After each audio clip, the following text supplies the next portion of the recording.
the best. Let's switch gears to the Spanish La Liga. I mean, it was an interesting weekend, um, a weekend of red cards. A whole lot of teams in Spanish La Liga, ended up getting red cards. There's a particular Jude Bellingham who was mouthing off to the referee.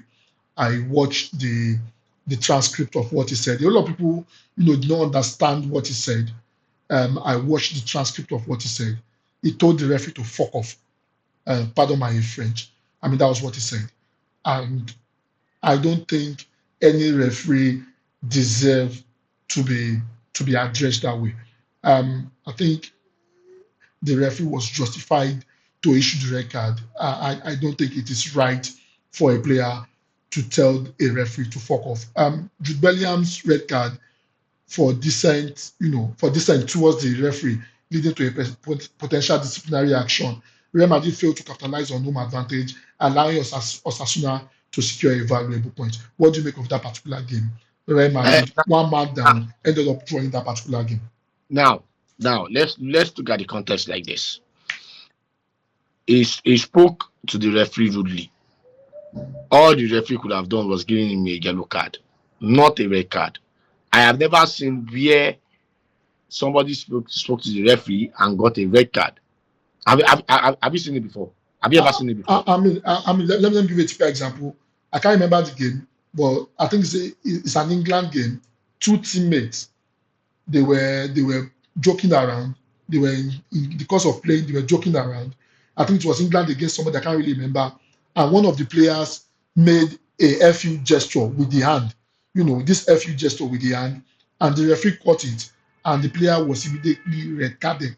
I mean, those kind of things are considered. Those kind of things are considered offensive.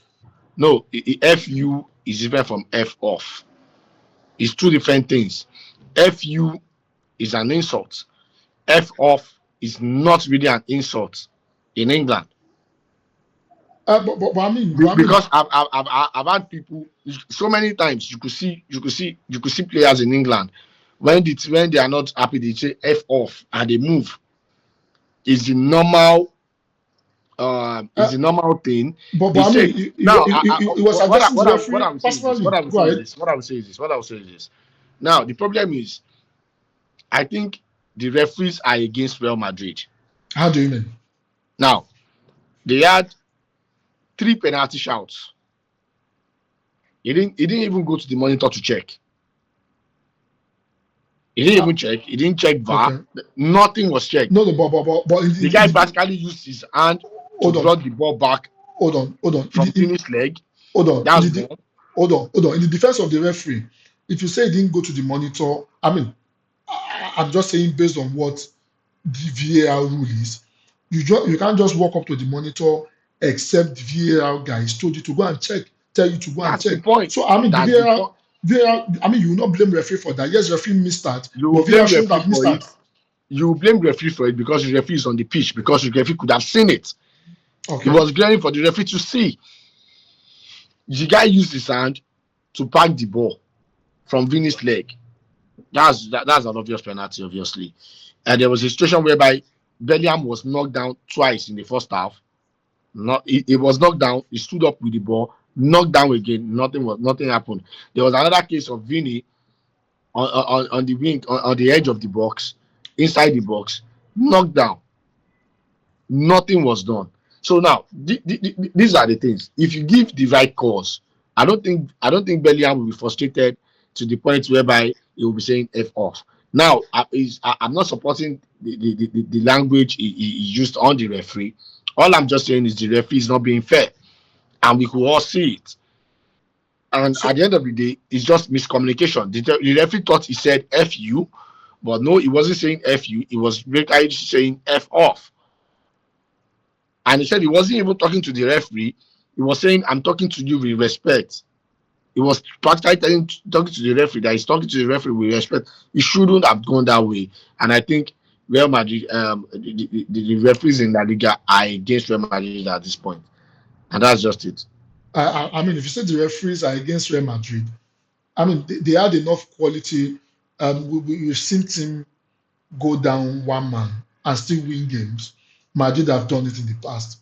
I mean, they were playing an Osasuna side, and you'd have expected that they dispatch on Osasuna, coming from the fact that they were able to turn around, you know, um, a deficit against Man City to win the game in the midweek. What happened? Um, of course, they got the red card. They were one man down. Even at one man down, Madrid was still the better team. Madrid was playing, pressing, Mbappe, Vini. Everybody was playing very well. Again, that's football. It's normal. Once in a while, it happens like that. But I think the referee should be the man of the match. The referee should actually be the man of the match. Yes, it should. To be I awarded mean, the man of the match. why would the referee be man of the match? Why? I mean, Because he was the center of attraction now, the center of the whole attention and everything. He was there. He was there in the build-up play. He was there to call the cards that they were not giving them fouls. Elbows were being given to these guys. Elbows at the middle of the park, in your front, in your presence. All you had to do was tell them to play on. It was everywhere. And again, once again, Brian Zaragoza again, amazing, amazing. I think Asasuna has missed him a lot. He had an injury, I think since December or so. Asasuna has really missed him. It was an amazing performance by him again against a top team. in any case, let's move to the other game. I mean, there were a lot of red cards in the La Liga. I mean, over 4 red cards was distributed over throughout the course of the week games over the weekend. Another team that decided not to take the advantage of Madrid slipping up is the other Madrid team in Madrid. That's Atletico Madrid. I mean, they ended up drawing a Celta Vigo. You would have expected that with Madrid drawing their game against Osasuna, handing them the advantage, they'd have probably done better to be able to dispatch a Celta Vigo game. The draw, Atletico, the draw prevented Atletico from closing the gap at the top of the table, intensifying the title race. Celta Vigo showcased determination, earning a commendable point away from home. They were playing at the Wanda Metropolitano Stadium. You would have expected, a Diego Simeone to bring all his firepower to dispatch, Celta Vigo, but that didn't happen. If he had won that game, he would be sitting, on top of the table. That draw has the initiative to a Barcelona team. Now the problem is, I think the red card affected Atletico so much. I didn't really see the red card. I didn't meet the match at that point. I think I joined the match at 10 minutes, so I missed the red card. Um, the red card, I saw from reviews and everything that it was a serious foul. So definitely, I think it was it was duly deserved. But for me, I felt if not for the red card, Atletico Madrid would have won. Again, I don't know why Solot, is that his name? Solot. Solot, yes, slot, Yeah, I Solot. don't know. I don't know why he keeps on benching him. The guy comes from the bench and scored. He did so well for Girona last season, and at least just let this guy start. Let him start. When he starts, then he can. You could see when he entered. That was when Atletico was having cutting edge. They were really really going for it, being direct, and they were performing very well. Again, it was a good draw for them. It should have been a disaster to lose, but coming from a one man down and they drew the game, it's still a nice one because they actually had one man down for almost the entirety of the game because they got the record I think around 6 minutes. So it So, was so it I was not mean, so it's a point gain rather than 2 point loss. exactly it's a point gain rather than 2 point loss. But I mean, well, I've said it over and over again. Yes, red card is very, very important. Red card affects a game.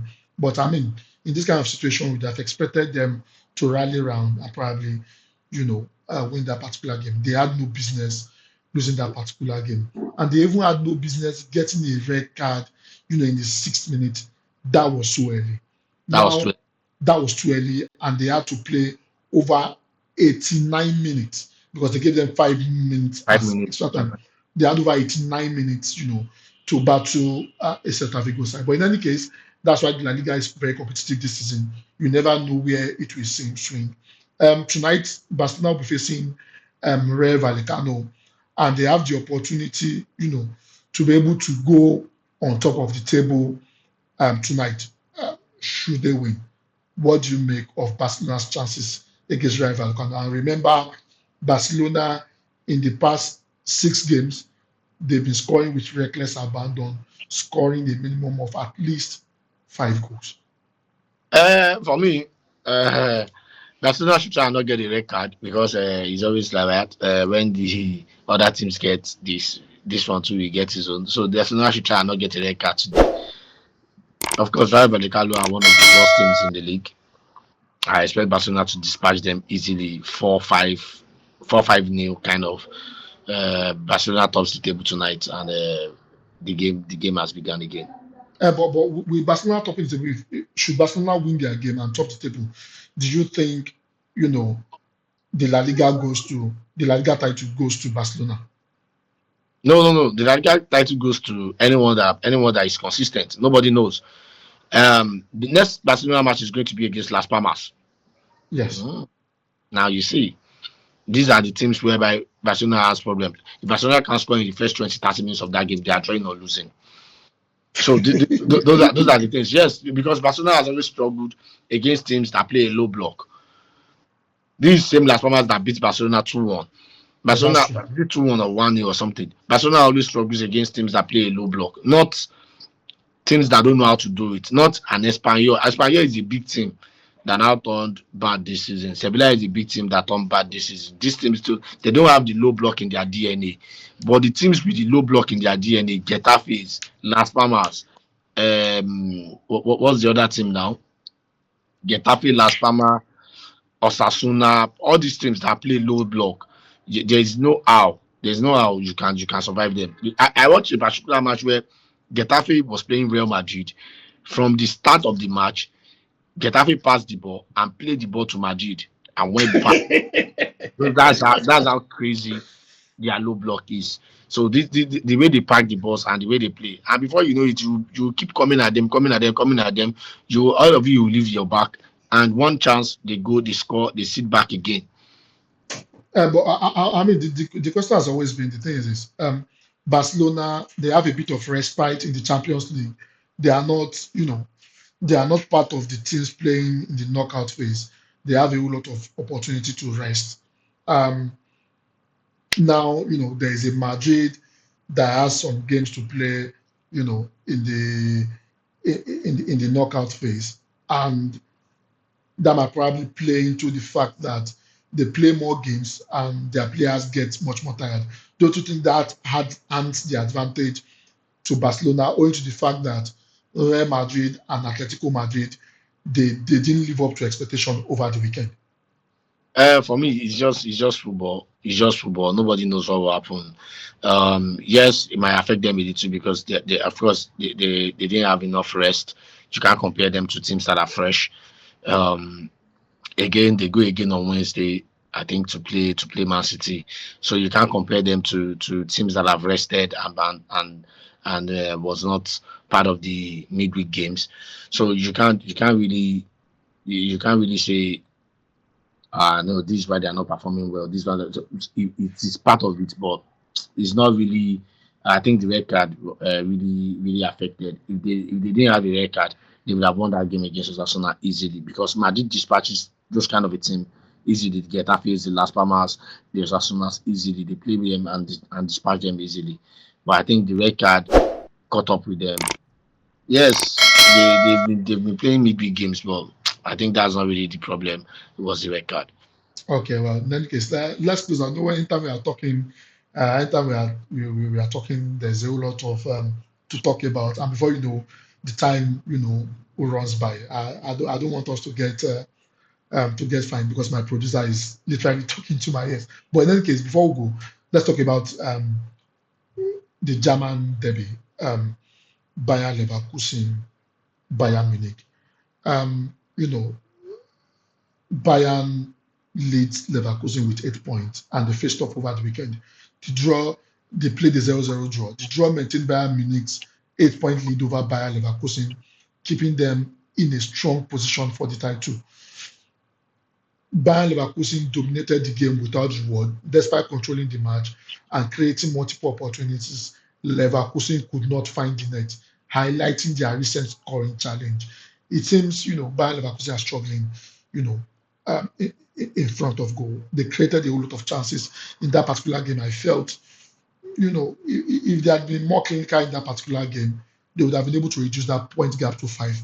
But I mean, um, Bayern Munich came out, you know, with the needed draw, and they stay 8 points ahead of, Bayer Leverkusen. I mean, with that, do you think Bayern Munich takes the league?